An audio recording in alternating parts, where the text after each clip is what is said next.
Hi there everybody, this is David, and welcome to New RPG News, and it's also today my 43rd birthday. Yeah, folks, this is what 43 looks like. I've been gaming since I was, like 5 years old. I want to say we got an NES back in 87, so it has been quite a bit of time since I've been gaming, and I'm still going strong, and I'm so happy to share my gaming journey with all y'all. So yeah, we got a bunch of stuff to talk about today, from the Lunar Remastered Collection coming back into stock, woo fricking who, to a lost PSP game getting back to life, as well as a Game Boy game that I played back when I was, well, not 5, but close enough, like 9 or 10, coming back to life as well, among a whole bunch of other stories. So we know that Gung Ho put out PS4 and Switch and Xbox versions of Lunar, and then they sold out within a day. It was ridiculous.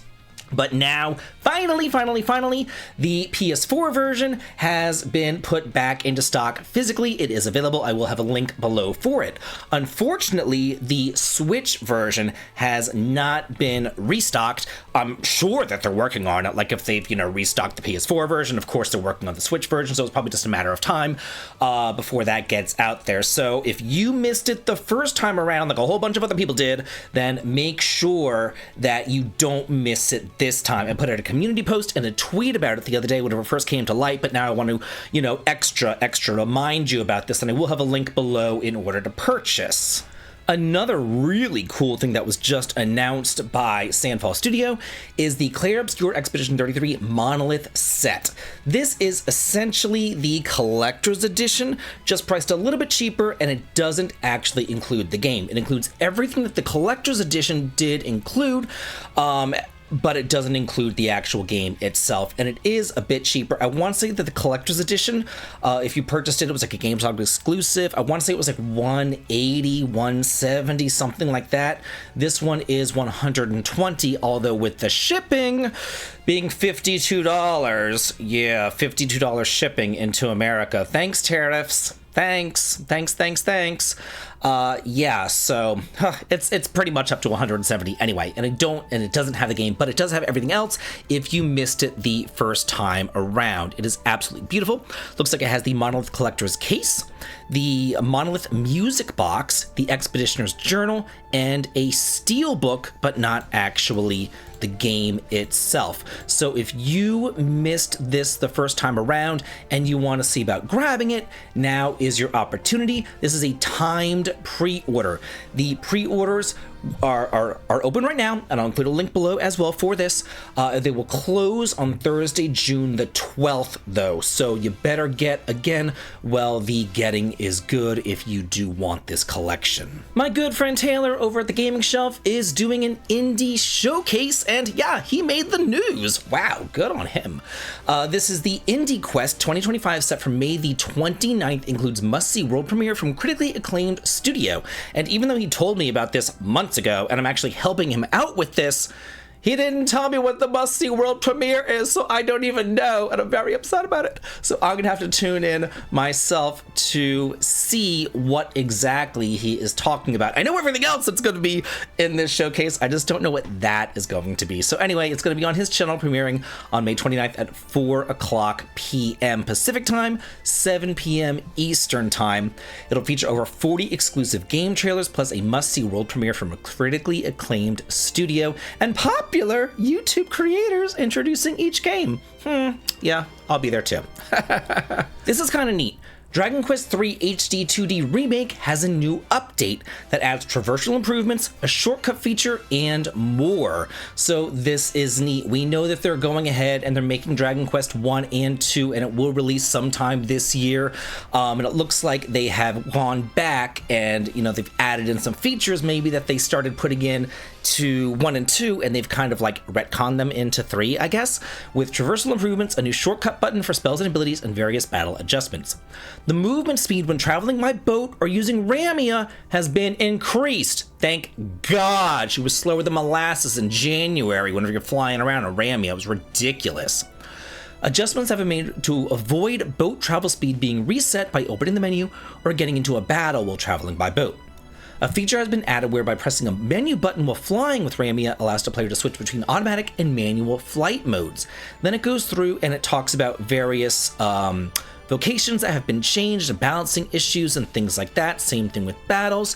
And then some miscellaneous stuff like adding the mini metal manor to your zoom list, the shortcut button feature, a treasure chest that has been added to the Temple of Trials, allowing players to acquire one more Gringham Whip, and fixing a bug whereby leveling up after using the Seed of Life or Seed of Magic items will cause a stat and value to increase to be calculated twice, which I reported way back when, actually. I reported to my contact at Square Enix way back when it was first released. They were like, hey, can you send some screenshots of it? And I did, and they're just now fixing it. So, yeah.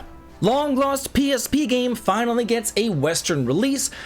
Ys vs. Trails in the Sky Alternative Saga launches this summer in the West. It originally released back on the PSP way back in the day, like after Ys 7, and we're on Ys 10.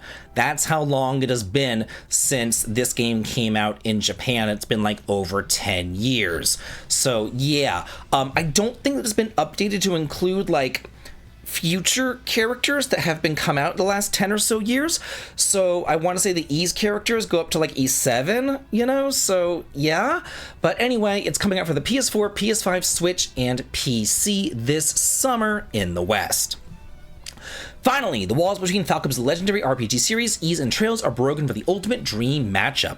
Fan-favorite heroes and rivals clash in battles once thought impossible, with support from beloved characters across Falcom's classic titles to aid you in the fight. The fast-paced action that earned acclaim in Ys 7, yeah, 7, is back better than ever, with the ability to jump adding a whole new layer of speed and strategy. You'll soar across vast battlefields while unleashing thrilling combos that take the excitement to the next level. Familiar characters from Trails in the Sky series showcase their mastery of diverse crafts, delivering familiar yet dynamic attacks that you can only experience in this title. So it looks like it's not even Cold Steel. We're at Trails in the Sky. Yeah, so we're going back in time here, folks. Featuring a stellar cast of voice actors from the Ys and Trails series, every scene comes to life with full voice acting. Their powerful performances heighten the drama and battles and cutscenes. In addition to the playable characters, many fan-favorite characters from various titles join you as support characters. These allies provide powerful backup in heated battles, which will assist you in achieving victory. Let their guidance lead you to triumph. I did play a bit of the PSP version whenever it was first translated into English. I didn't beat the game or anything, but I played a bit of it, and it was really fun. Fantasy Life: The Girl Who Steals Time free DLC, Update the World, has been announced. This is brand new content designed to make use of high rarity weapons. And it says that this new content is being made due to the game's global success and warm support from players around the world. It adds new recipes and this additional content. It says that these are high rarity weapons obtained by treasure groves and other sources. Players can look forward to even more opportunities to showcase their gear. This is really cool because this game just came out to huge critical acclaim. Everybody is loving the game. So Level 5 is like, hey, let's support it more. Let's bring out some free stuff. Let's keep people in the loop. I can't say enough good things about some free DLC. Sea of Stars just did it, and now Level 5 is following up with it. Now, if Level 5 can get on the physical train, that would be great too. New games are coming to Game Pass, including Metaphor ReFantazio, Tom Clancy's The Division 2, Tales of Kenzera, Zao, and more in late May. All I really care about, though, is Metaphor because, yeah, it says winner of IGN's Game of the Year award and the David Vink Game of the Year award as well. That's the most important one, folks. Where is my name in this article? In this turn-based fantasy RPG, enter a royal tournament to claim the throne for a cursed prince. Awaken over 40 archetypes with magical powers. Explore vast lands, conquer dungeons, and forge bonds to shape your destiny and unite the kingdom. This was my game of the year last year. I do my David Vink Awards at the end of the year each year, and Metaphor definitely won last year. It was so good. If you don't have Game Pass, though, it is on sale here on Amazon. Let's see. It is on sale 29% off for $50 for the PS5. If you do want to go ahead and grab it on Amazon, I will include links below to purchase. We're gonna take you back to the past, back to play some shitty games that suck ass. Well, kind of. Okay, so for the Game Boy, we have new games added to the Nintendo Switch Online. Gradius, Interstellar Assault, Kirby Star Stacker, Survival Kids, and the Sword of Hope. So, let's do a history lesson for those of you who don't know. The Game Boy, the original gray brick Game Boy, was out for quite a long time.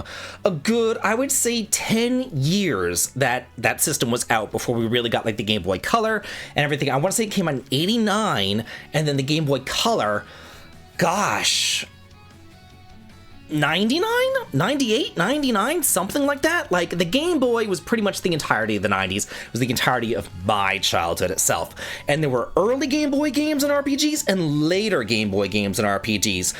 The later games on the Game Boy would be things like Pokemon, which didn't come out till like the mid to late 90s. The earlier games, which would be the Final Fantasy Legend series, as well as Sword of Hope, there was really only 4 of them. Sword of Hope 2 did come out for the Game Boy, but that came out, like, I want to say, like, 96. Like, it took quite a bit of time to get that game out. I was already in high school by the time that came out, and I got Sword of Hope when I was in elementary school, for God's sakes.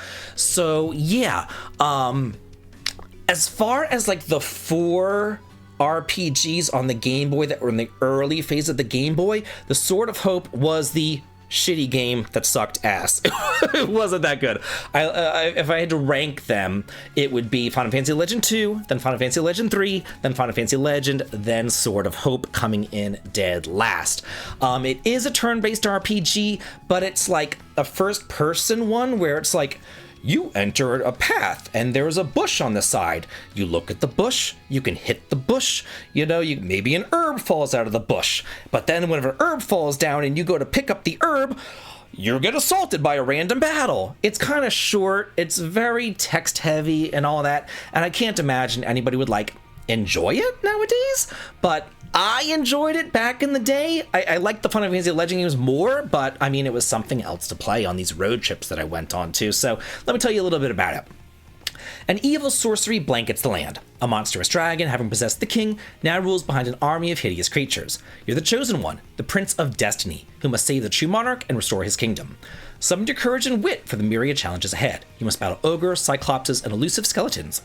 Search for keys to the wizard gates that guard the invincible Sword of Hope. Free the sword and carry its magic to defeat the deadly dragon. Go now. It is time to master your fate. I wish that they released Sword of Hope 2, because it was just better. You actually had party members. You only have one party member in Sword of Hope. Like, it was definitely a very, very, very basic RPG. Away from Home launches on October the 22nd. It is a rhythm RPG launching for the PC. It says, late at night you enter the world. You'll inhabit a girl named Abby and influence the world around her. Accompanied by her brother Michael, you'll traverse unfamiliar places, character conflicts, and stories affecting decision making. I can't talk today. You have the power to help the world or let it rot. That's lovely. Careful, your presence has caught the attention of something sinister. Many indie RPGs claim to be a new quirky game, but Away from Home is a mix of many great RPGs. It's the quirkiest! The characters are full of emotion and let you emphasize with them. Don't forget that this world needs you. Imagine if a JRPG and a rhythm game had a love child. The game plays like Earthbound whenever it comes to walking and talking in its overworld, but whenever it comes to missions and battles, it throws in rhythm games relevant to the event. The characters also have real voices to help create mood and feeling to them. The big highlight of the gameplay is the huge amount of animations. The characters in this world are alive, and through your gameplay, you will begin to understand. I love these press releases that are like, a lot of RPGs claim to be the new quirky game, but Away from Home is like the real deal. Only believe us. Don't believe them. Only believe us. Artist Impact launches on August the 7th. It is a turn-based RPG coming out for the PC via Steam. It's a story-rich pixel art RPG with classic turn-based combat. Play as a Kane with her companion bot to unravel mysteries in a post-apocalyptic future. Explore hand-drawn environments, experience streamlined retro-inspired combat, upgrade home, and train and upgrade abilities. Each map in this post-apocalyptic world is hand-drawn from scratch. The streamlined mechanics and unique art offer a smooth and relaxing experience tailored for story-rich single-player experience. Let's see. Players will encounter dark, captivating narratives, as well as cozy and humorous moments. Explore and discover hidden secrets, or simply enjoy lighthearted daily activities and settle down with a potato pancake of all things. Okay. Like, anytime that I see a turn-based RPG, I'm immediately intrigued, and I like the art style. It looks really unique and really different, so I am interested in this one. Turn-based strategy RPG Critical Shift, announced for the PS5, Xbox, and PC, due out sometime this year. A distress call is received from a top-secret research station in Antarctica. Reminds me of an SMT game. And then all communications are completely cut off. The final official report contained only scraps of information. Your squad's mission is to reach Ice 1 Station, located deep under thick layers of ice. This is a place where hundreds of scientists, soldiers, and researchers lived and worked. Within its depths are hidden things that can obliterate the boundary between reality and insanity. And if even one of those objects gets out of the station, it will mark the end of the world as we know it. A whole new world from the masterful pen of Guilty 3, author of the cult web novel Shadow Slave, never heard of it, awaits you in Critical Shift. His work is renowned, okay, sure, I'll take your word for it, for its rich character development, dark atmosphere, and genuinely unexpected plot twists. I can't wait to see all the haters in the comments. I can't believe you've never heard of Shadow Slave. I'm bracing myself for it. In our game, the writer reinterprets familiar events, intertwining them with mystery and throwing the heroes into a dizzying vortex full of lethal danger, drama, treachery, and a whole lot more. Sorry, Shadow Slave fans, never heard of it. Shoot and Order launches on September 5th. It's a new multi-genre adventure game from Kazutaka Kodaka.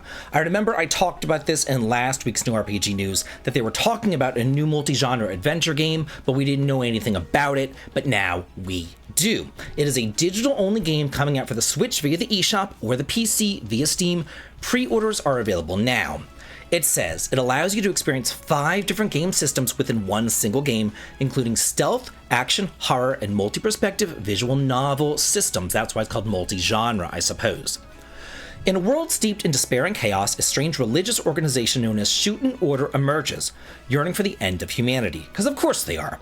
The group rapidly gains if there was a religion that was like, I want to kill everybody in humanity, how would that rapidly gain followers? Everybody like, ooh, get away, you know? But again, the group rapidly gains followers, sure, eventually forming a small nation state called Shootin'. Then one day, someone murders the founder. I wonder why. Maybe because he wants to murder humanity. Just saying. Following their death, the founder is resurrected as Rei Shiambe, who's, I guess, the protagonist. Okay, so you, the protagonist, want to murder humanity. That's lovely. By a miracle known as the power of God. However, the resurrection is incomplete. Their memories have gone, and their life is limited to a mere 4 days. Good, because you want to murder frickin' humanity. What is wrong with these people? 2 self-proclaimed angels, God's messengers, arrive and declare to the protagonist that in order to achieve true resurrection, they must overcome God's trial, identify, and kill their murderer. Maybe you deserved to be murdered! Just saying. Thus begins a high-stakes 4-day hunt for the truth, with their own life and fate of the world at stake. Talk about rooting against the protagonist, like... Magical Librarian Ariana, the books of the 7 heroes, first details, and screenshots. This is a side-scrolling action RPG due out this summer in Japan, and it's by Compile Heart. But I don't know. Actually, looking at the screenshots, it looks kind of cool, I've got to say. It's coming out for the PS4, PS5, Switch in Japan. We do not have a Western release date just yet. 1,500 years ago, there was a person who brought magic to humanity. That person gifted mankind with 4 magical books called the Books of the 4 Elements, which produce magical power, and a magic pen that creates the magical books. Once humanity learned the concepts of magic and magical power, they used the magical pen to create the various magical books. So the story is that Ariana is the librarian's mission to restore the books of the 7 heroes, which have been tampered with. By using her special librarian magic to enter the books, will Ariana be able to successfully prepare all 7 books and solve the mystery of the library? When I first saw this, I was like, ooh, Compile Heart. And then I looked, and I wasn't even going to cover it, to be honest with you. And then I looked at the screenshots, and I'm like, this actually doesn't look half bad as far as like the side scrolling and the battling. It looks kind of like Vanillaware and stuff. So I'm like, okay, I will hold off judgment. You know, I will see. So I figured that I would let y'all know about this one. Fate Hollow Ataraxia Remastered launches in 2025. It was first announced back in August of 2024, but there wasn't a release date. Now we have a release window of just a year, so it's not exactly like a good window, but it will be sometime this year, and it's going to be coming up for the Switch and the PC. We don't know any more than that. In Stars and Time, developer announces a new visual novel called Truth Scrapper for the PC. Who will you decide to remember, and who will you decide to push aside? A release date was not yet announced. Deep within a mysterious sinkhole known as the Dwell, people have been attacked and have lost all sense of will, members of the Truth Scrappers Guild, just like you. As the cute and silly Sosat, I don't know. You've been sent to investigate what happens to your fellow guildsfolk, which would be a big task even if your memories didn't reset at the end of each day. Thanks to your very special magical book, however, you can choose a few things to remember every day. Things that you saw or experienced, maybe clues, or maybe even how you feel about the mischievous and curious Amor, and the kind and proper Bets, two path dwellers who seem eager to guide you around the Dwell and its surrounding city. But when memories are more precious than gold, can you really afford to remember them both, or will you have to choose one? So yeah, very, very interesting here. I know that In Stars and Time was pretty critically acclaimed, so I figured that I would talk about this one as well. And in our final story, we have Iwakura Aria, launching August 14th in the West. It's an original visual novel from Mages, out for the Switch as well as the PC. Iwakura Aria is a brand new original visual novel. The Iwakura mansion holds a dark secret.